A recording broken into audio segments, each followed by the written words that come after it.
story from Ming, who is the eccentric button pusher, unicorn, horn touting, extraordinaire and regular 6PR guest. Ming shares a story of how we react to our circumstances. Please welcome Ming with her story, I Am.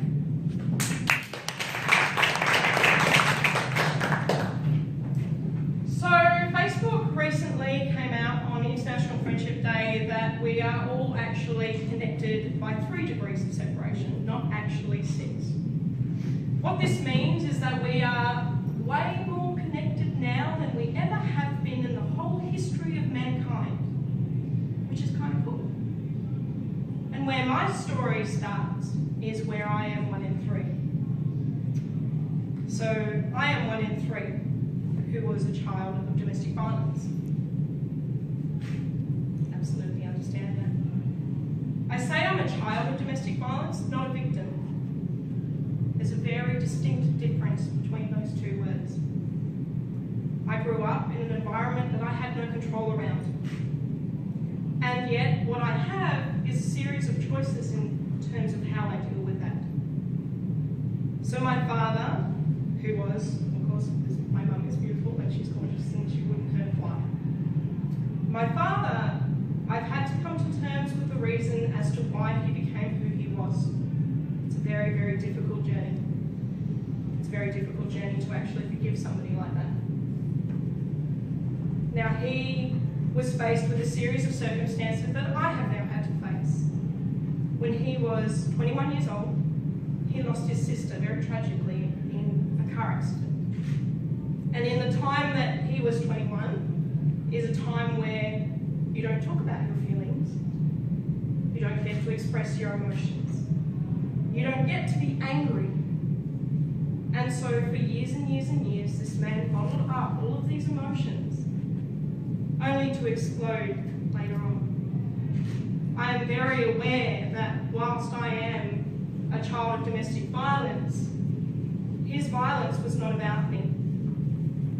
And one of the beautiful things that my mother did, protecting my mentality, was she would say, "No, honey, it's not you, it's his diabetes. He has diabetes, it's sugar shock, it's fine." Later on in my life, I would discover that people with diabetes don't lose their freaking minds. But in doing so, this one little lie that my mother told actually protected my mentality, because I never went through my life blaming myself for his behaviour, which was incredibly empowering. Today marks 2 years and 2 days since I lost my partner. He died in a motorcycle accident. How can I be faced with almost the same situation as my father? To be so angry and so hurt and so heartbroken. But I make a choice. I choose. I choose to move on. I choose to be strong. I choose to stand here and live. I choose my life.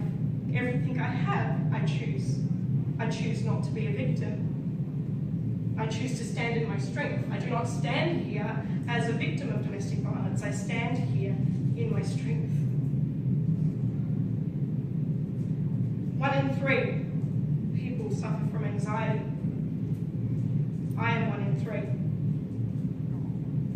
It's the reason I don't turn up to networking events that I don't know more than 5 people at. It's the reason I stand on stage, because right now I'm in control of the room. It's the reason I prefer to stand on the stage. It's a space where I feel safe, as opposed to in amongst a crowd. I am 1 in 3. I stand here to empower others. I stand here to give a voice to those who might not have their voice yet. I stand here with my choices. And provided the same situation that my father was provided, I choose different stories and I choose a different path. And I have forgiven him, because ultimately he is a victim of his circumstances. I choose to be a champion of my choices and not a victim of my circumstances.